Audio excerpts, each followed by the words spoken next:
Hello everyone, this video covers sections 9.1 and the first part of section 9.2.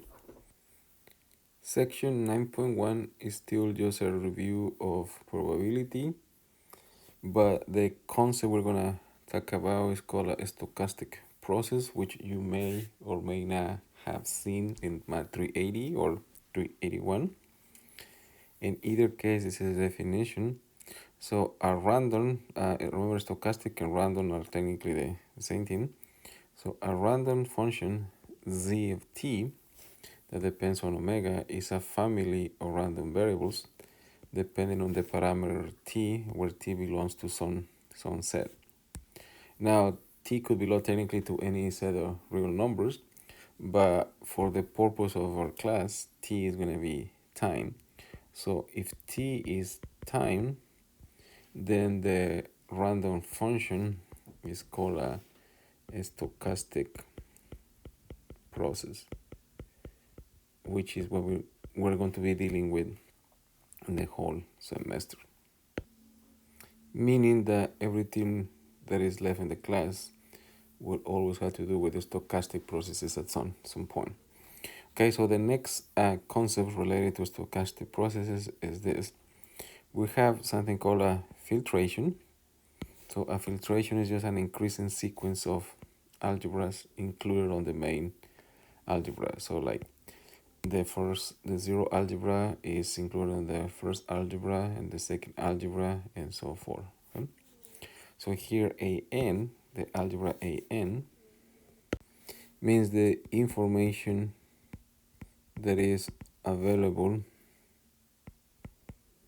up to time n. Okay, and for the purpose of math finance, is very important because you want to know what information you have at every given step.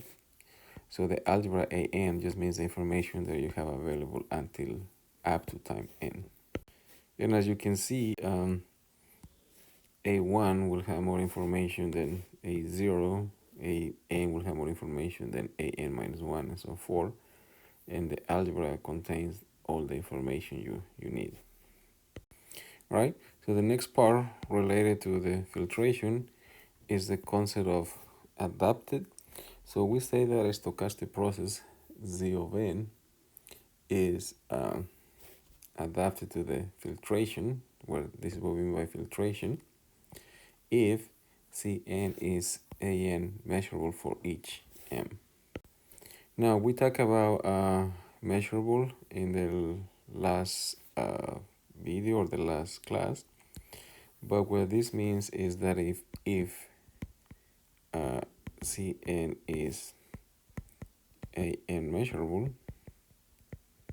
what this means is that the information, so what this means is that the information in An is enough to know the value of the stochastic process at time n. Now sometimes to make the notation easier, usually you can just write, so this is just notation, to say that Zn is adapted to the filtration. You usually just write Zn belongs to An, and that will imply that Cn is adaptive to An, which means if you know the information up to An, you can figure out what Zn is. Right, so the last concept we're going to do in 9.1 is a conditional expectation. Okay, do not confuse this with conditional probability, which they are related, but they're not the same thing. So if you remember, conditional probability is the following: the probability that A will happen given that B happen. This is for events, but this is true for random variables too. Is equals to this. Okay. So now here, this is was the conditional expectation of some variable, random variable, given an algebra. So here the information that will be given is an algebra, which means, remember, that's the information you have. So the definition is going to be the sum from I equals to 1 to m of Kc, which remember depends on omega, times the probability of omega I given the algebra you have, which you can see that this is technically this formula right here. And then this is equals to the sum from j equals to 1 to L of xi times the probability that Kc is equals to x j, sorry, not I, j, given the algebra information. Now, for the purpose of our class, the conditional expectations, if it is with respect to P, which it could also be with respect to Q, will be defined as follows. The conditional expectation that of the random variable Kc given the algebra An will be defined as the conditional expectation of Kc given S0, S1, all the way to Sn. Remember, S0 is the price of the stack at time 0, and so forth. So this implies that Kc is a n measurable, and that implies that Sk is ai adapted. Now, last time we did this example, so let me just review it, because this is a good way to explain conditional expectations. So we did this before, so you had to do go back and look to your notes. But remember, you wanted to find the expected value of S3, given that you know the information up to time 2. So the first path, so we were doing this by paths. The first path is if you went up and then up again. And remember that was equals to 1/2 times 16 plus 1/2 times 4. That was equals to 10. And I explained that last time, so you should just review that. We did this 4 times, and then the four path was the expected value of S3 given A2 if you went down twice, and that was equals to 1/2 times 1 plus 1/2 times 1/4, and it was equals to 0.625. Okay, again, we did this already, just check it.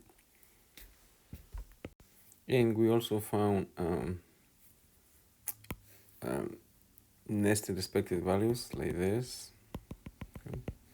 Like what is the expected value of S3 given A2 given A1, and we did up and then we did down, and this one was equals to 1/2 times 10 plus 1/2 times 2.5, and was equals to 6.25. And remember, the point of this was to show you how to use conditional expectations, but the main goal is to get to this formula, which we're going to use now in the next section, and it's called the tower property of conditional expectations. Okay.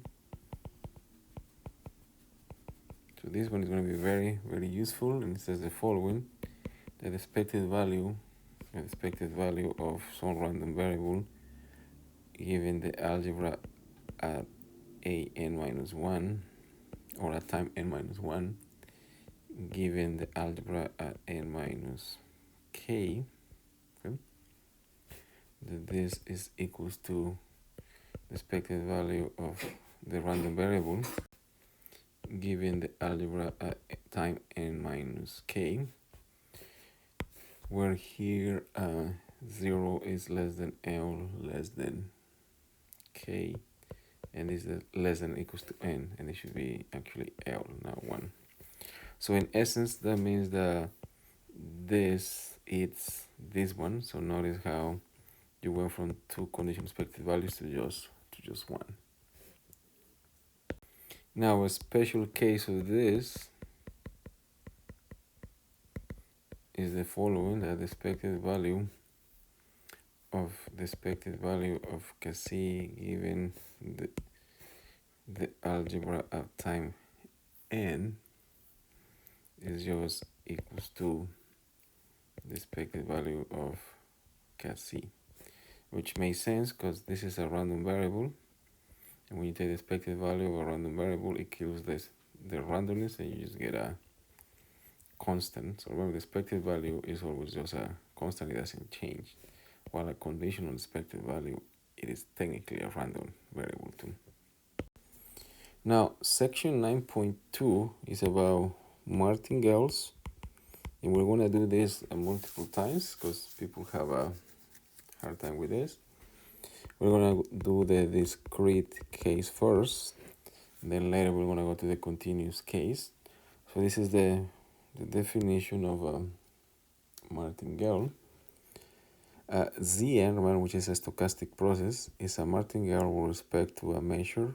In this case, we're going to use the probability Q and the filtration if these two things are true.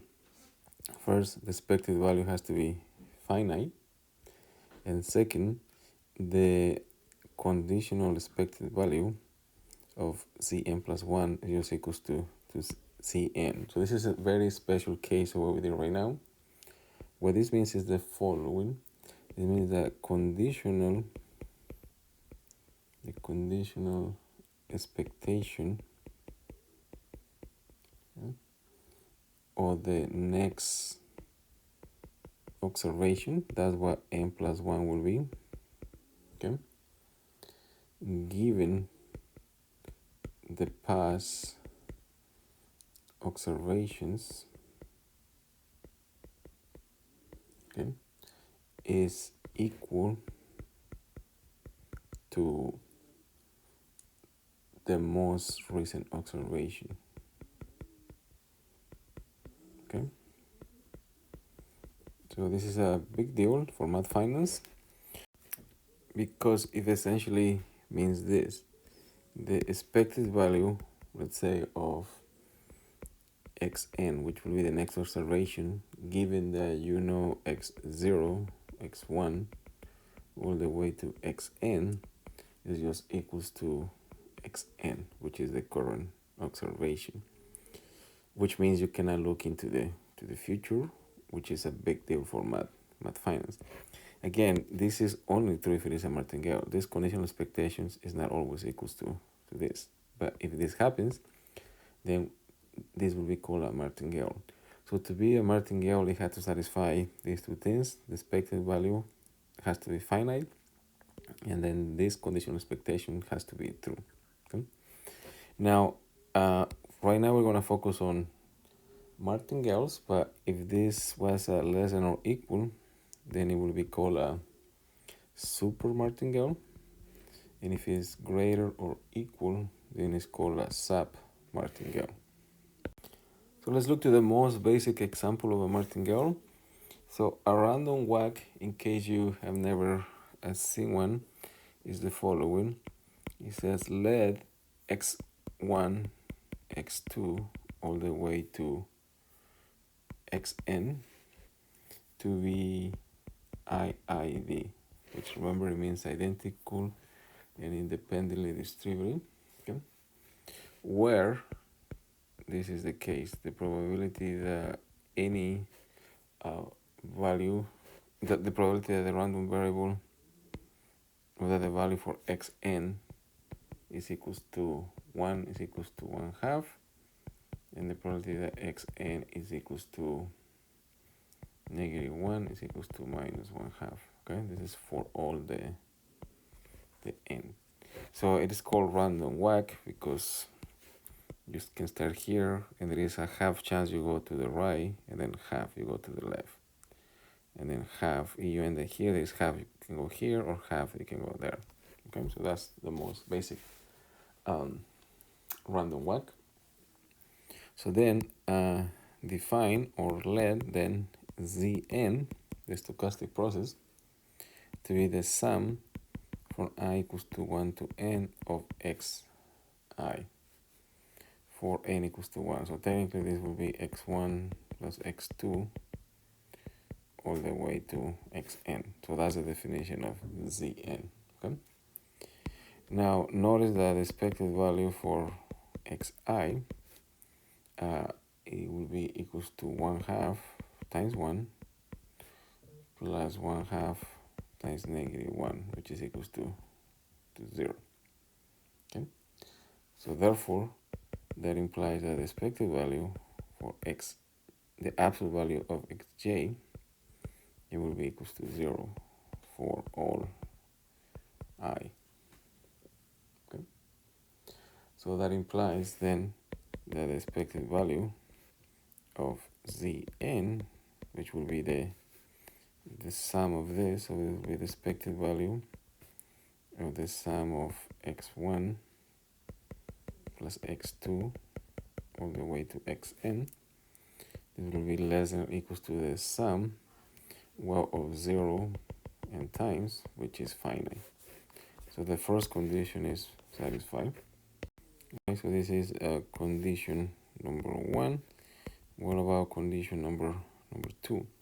Right, so condition 1, you always have to check it, but it's usually the obvious one. Number 2 is where you have to do all the work.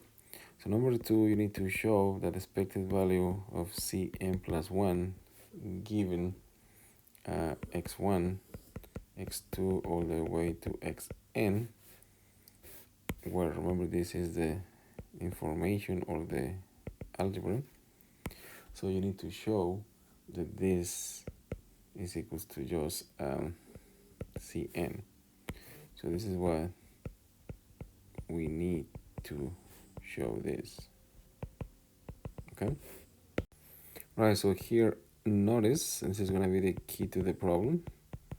So notice that Cn plus 1 is the same thing as the sum from I equals to 1 to n plus 1, or xi, right? Which is the same thing as just xn plus 1 plus the sum from I equals to 1 to n of xi, or you can say this is equals to xn plus 1 plus Zn. Right, so therefore, the expected value of Cn plus 1 given x1, x2 all the way to xn is equals to the expected value of now x plus 1 plus Zn given x1, x2 all the way to xn, which you can break it into two pieces. This is the expected value of xn plus 1 given x1, x2 all the way to xn plus the expected value of Zn given x1 all the way to xn. Right, so now notice that this is independent of this. Okay, so this is where all the properties that we talk about in chapter A are going to be very important. Since xn plus 1 is independent of xn, this part is going to be the expected value of xn plus 1. Okay, so all of this just give you this. Now Zn is measurable with respect to an. So if this is the case, then by the other property that we talk about, okay, then this should just equals to this part, put this in red, it's just going to be equals to Zn. Why? Because this is measurable with respect to this. So therefore, you have the expected value of xn plus 1 plus Zn. But the expected value of xn plus 1 is the same thing as the expected value of any of these, which was always equals to 0. So this will be 0 plus Zn, which is just equals to Cn. And that's it. So this shows that the expected value of Cn plus 1 given x1 all the way to xn, or you can just call this an, is equals to zn. So that implies that Cn is a martingale. Okay. All right, let's try one more example. This is a little more tricky than the previous one, but it's the same idea. Okay, this one is not typed correctly. So let's say that Zn is equals to this, which is the same definition you have. Xi is still identical and independently distributed, or IID, but now the expected value for each of these variables, random variable, is mu. Okay, this is not a random walk anymore, so this is just any random variable where the expected value is just mu. And here we're going to define the stochastic process to be Zn, which is this part right here, minus n times mu. And this is why you want to show there is a martingale. So technically you could just call this, I don't know, L of n, and it will be defined by this. And you want to show that this is a martingale. Right, so remember the first thing you have to show is that the expected value is finite. So the expected value or the absolute value of Ln is the same thing as the expected value of the absolute value of Cn minus mu n, or n mu. Now remember that the absolute value of a plus b is less than or equals to the absolute value of a plus the absolute value of b. That's a well-known thing. So this should be less than or equals to the expected value or the absolute value of Zn plus n mu, because these are constants. Okay. Now the expected value of Zn, so Zn, remember, is equals to x1 plus x2 all the way to xn, and each of these have a mean of mu. So therefore this is going to be less than or equals to n times mu also, plus n times mu. So this is less than or equals to 2 n mu, which is clearly less than infinity. So the first one is satisfied. All right, so number 2, you need to show that the expected value or the conditional expected value of Ln plus 1 given an, which in this case will be x1 all the way to xn, that this is equals to Ln. Okay, so this doesn't prove anything yet. This is what you want to show. Okay.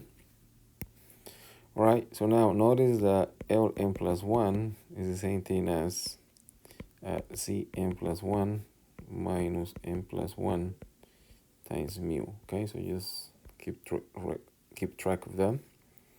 So therefore, you have here the expected value of Cn plus 1 minus n plus 1 times mu given x1 all the way to xn. Now, just like in the last problem, we have the Cn plus 1 was equals to xn plus 1 plus Zn. Okay, that's exactly the same thing up to now.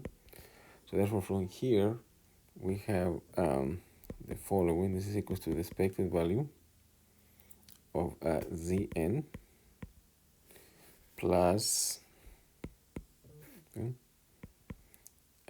xn plus 1 minus n mu minus mu given x1 all the way to xn, which will be equals to the expected value of Cn given x1 all the way to xn plus the expected value of x1 plus 1 given x1 all the way to xn.